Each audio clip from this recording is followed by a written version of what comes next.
Listen students, आज हम library activity के अंतर्गत स्टोरी टेलिंग एक्टिविटी करने जा रहे हैं, जिसमें आप में से ही कुछ बच्चे सामने आकर स्टोरी सुनाएंगे, कहानी सुनाएंगे और मैं उसी स्टोरी से रिलेटेड जो भी है मोरल वो आप लोगों से सुनूंगी।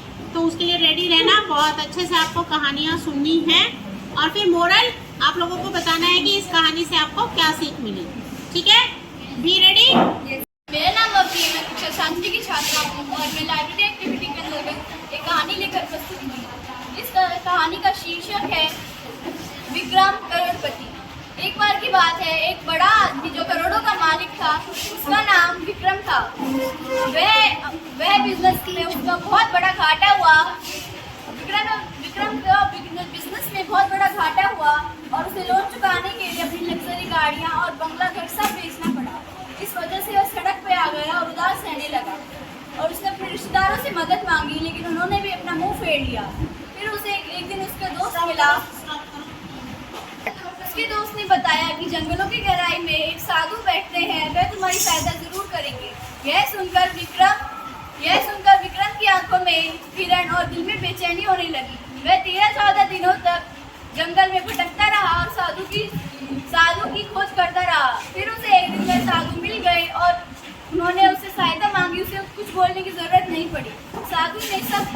साधु को सब पता था। उसने विक्रम को 2 चमकीले बक्से थमा दिए उसके हाथों में और बोला, जब तुम अपने काबिलियत में रहो, जब तुम ये पहला बक्सा खोलना, जब तुम्हारे पास कुछ भी ना हो, जब तुम ये दूसरा बक्सा खोलना। जब उसने घर जाकर उसने दूसरा बक्सा खोला तो उसमें लिखा था, दूसरा वक्त है, बुरा वक्त है, बीत जाएगा। यह देखकर चांद और किरण आई और वह अपनी सारी जान लुटा दी और उसने अपना 13 सालों बाद एक बहुत बड़ा बिजनेस खड़ा कर लिया। उसने अपनी जिंदगी में सब कुछ पा लिया था। जब उसने पहला बक्सा खोला तो उसमें एक चिट्ठी थी और उसमें लिखा था, यह भी अच्छा वक्त है, यह भी बीत जाएगा। धन्यवाद। अच्छा बच्चों, आप लोगों ने स्टोरी सुनी? चलिए देखते हैं कितने ध्यान से सुनी है। Be ready moral of the story के लिए। चलिए बताइए क्या सीख मिली इस कहानी से?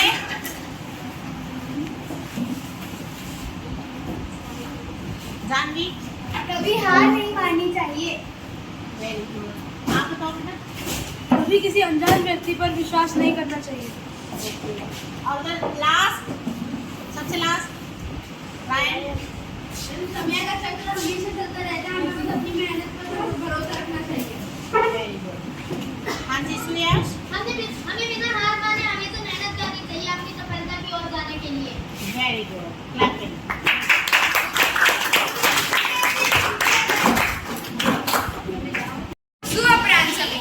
मैं अपनी कक्षा 7वीं की छात्रा आज आप सभी के समक्ष लाइब्रेरी एक्टिविटी के अंतर्गत एक कहानी लेकर प्रस्तुत हुई हूँ, जिसका शीर्षक है एक मोची। आशा करती हूँ आप सबको पसंद आए। एक समय की बात है, एक गांव में एक मोची रहा करता था। उस मोची को उस गांव में अपना काम करने के लिए बहुत समय हो चुका था, जैसे कि 10 से 11 साल। फिर एक दिन क्या होता है, वो अपने कार्य के लिए सुबह सुबह जा ही रहा होता है। उसके पास इतने सारे जूते होते हैं, इतना सारा काम होता है कि वो अपने ऊपर ध्यान देना भूल ही जाता है। उसके पास कभी कोई लड़की आती है, मेरे सैंडल ठीक कर दो, कोई लड़का है, मेरे जूते कर दो, तो कोई आता है, मेरी चप्पलें ठीक कर दो। तो उस दिन शाम को जब वो अपने घर जा रहा था, उसका एक कांटा उसके पैर के अंदर चुभ गया और उसकी जो चप्पल थी वो फट गई। उसने बोला कि चलो जब कल सुबह काम शुरू करूँगा, सबसे पहले यही करूँगा। तो अगले दिन उसके पास फिर से इतना काम होता है कि वो ये कर ही नहीं पाता। फिर वो सोचता है कोई नहीं, बाद में करूँगा। ऐसे करते करते 10 से 11 दिन निकल जाते हैं और एक दिन क्या होता है, एक बड़ा सा पत्थर उसके पैर के अंदर चुभ जाता है। उसके पैर में जब वो चुभता है तो उसे याद आता है, काश मैंने अपने ऊपर ध्यान दे लिया होता और काश मैंने चप्पल ठीक कर ली होती, तो आज मैं अपना काम भी कर सकता था और मेरे पैर में इतनी चोट नहीं लगती। आपने सुनी कहानी? अच्छे से समझ आई? चलिए देखते हैं किसको कितनी समझ आई है। मोरल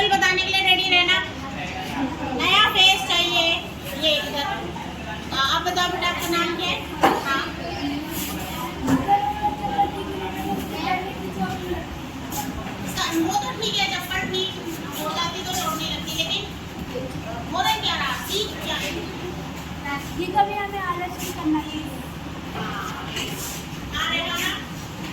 हमें दूसरों पर तो सिर्फ दूसरों पर ही नहीं, उस पर भी ध्यान देना चाहिए।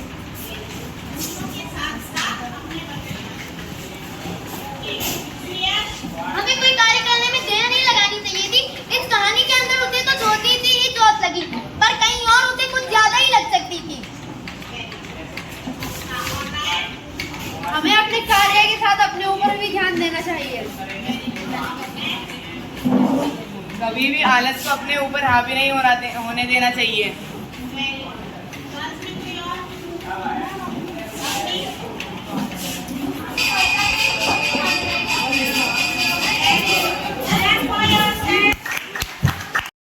मैं रेहाना कक्षा 7वीं की छात्रा। आज मैं एक कहानी लेकर प्रस्तुत हुई हूँ।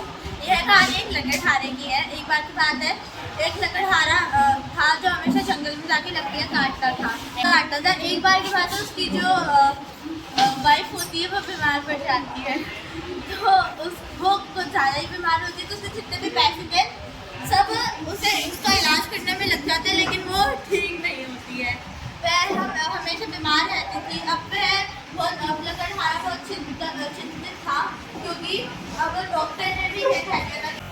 फिर लकड़हारा काफी चिंतित होकर दोबारा जंगल में जाता है। तभी उसे एक साधु संत वहाँ बैठा मिलता है। वह बहुत ही बूढ़ा था, तो लकड़हारे को लगता है कि वह उसकी मदद कर सकता है। जब लकड़हारा उससे पूछने गया कि आप मुझे बहुत ही ज्ञानी लगते हैं, क्या आप मेरी मदद कर सकते हैं? तभी स्वामी ने बोला, मैं तुम्हारी सारी परेशानी जानता हूँ और उसका हल है कि तुम्हें लकड़ियाँ काटना बंद हो। मुझे हानि पहुँचाते हो, जिसके कारण भगवान को भी यह मंजूर नहीं था। इस वजह से तुम्हारी बीवी बहुत ही बीमार पड़ गई। तभी लकड़हारा उनकी बात समझ गया और उसने लकड़ियाँ काटना बंद कर दिया और फिर उसकी पत्नी भी ठीक हो गई। सबने सुनी ना अच्छे से स्टोरी? जी, अभी नए बच्चों से पूछूंगी मैं, वही सेम स्टूडेंट्स नहीं होने चाहिए हर बार बताने के लिए। बेटा आप बताइए लास्ट, बिल्कुल लास्ट कॉर्नर रेहाना के साथ में। Very good. आलिया?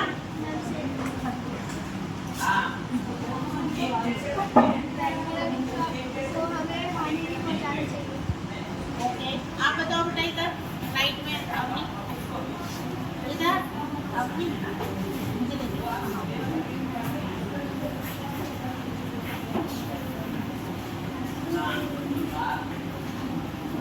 आप बताओ, जोर से आवाज आनी चाहिए। नहीं काटती। Very good. तो यश, जब तक हमारा पर्यावरण स्वच्छ नहीं है, हमारा स्वच्छ रहना भी बहुत कठिन है। वाह क्या बात है, वेरी गुड। क्लैप करें। मैं कक्षा 7वीं का सुनिए साथ आज आप सभी के समक्ष एक कहानी लेकर प्रस्तुत हुआ हूँ, जिसका शीर्षक है हमें परिश्रम करना चाहिए। कुछ समय पहले एक लड़का रहता था, उसका नाम रोहित था। उसके पिता बहुत अमीर थे, पर वो कभी मेहनत नहीं करता। वो कहता मुझे हरि भक्ति से सब कुछ प्राप्त हो जाएगा। वो हमेशा भजन कीर्तन करते रहता। कुछ समय बाद उसके पिता की मृत्यु हो गई, तो उसके पास पैसे नहीं बचे। कुछ समय में उसके पास कुछ खाने को भी नहीं बचा। तो वो तब भी कहता कि मैं हरि पे भरोसा है मेरा। कुछ समय उसने एक ग्रंथ पढ़ा, जिसमें लिखा था कि आपको हरि भक्ति के साथ खुद पर भी भरोसा रखना चाहिए और मेहनत करनी चाहिए। तो उसने यहाँ जान के थोड़ी मेहनत करके कहीं से नौकरी पाई, उसमें वो बहुत सफल रहा। कुछ समय बाद उसने किसी से पूछा कि अगर हम हरि भक्ति के साथ ये काम वगैरह करेंगे तो हम कैसे एक चीज पे ध्यान लगा पाएंगे। उन्होंने कहा वो तुम्हारे मन की निष्ठा के ऊपर है कि तुम कैसे कार्य करते हो, और इससे तुम्हारे भक्ति और तुम्हारे कार्य के प्रति तुम्हारे समर्पण पे कोई असर नहीं पड़ता। और वह ऐसे कर करके वो बहुत अमीर बन गया और उसका दोनों चीजों में ध्यान लगा रहा। धन्यवाद। आपका दिन शुभ एवं मंगलमय। ओके, सुनी ये कहानी सबने? ठीक है, अब इस कहानी का मोरल पूछते हैं, कितने बच्चों ने अच्छे से सुनी, किस किस को समझ आई? ओके, बताइए इस कहानी का मोरल क्या सीख मिली आपको? कोई नया हाथ खड़ा होना चाहिए। हाँ जी, आप बताओ बेटा। हाँ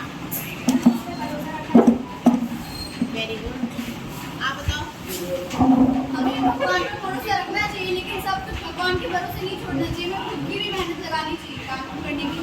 वेरी गुड। आप बताइए बेटा। Very good. हाँ अंश बताओ। सब भगवान के लिए काम किया करते ओके, तो उसका मतलब बताओ, एक्सप्लेन करो अपनी इस बात को। हैं। इसका मतलब ये है कि हमें सिर्फ भगवान को सब कुछ छोड़ना चाहिए, हमें खुद भी अपना काम करना चाहिए। Very good. पोस्ट करना जरा। Okay, very good. क्लैप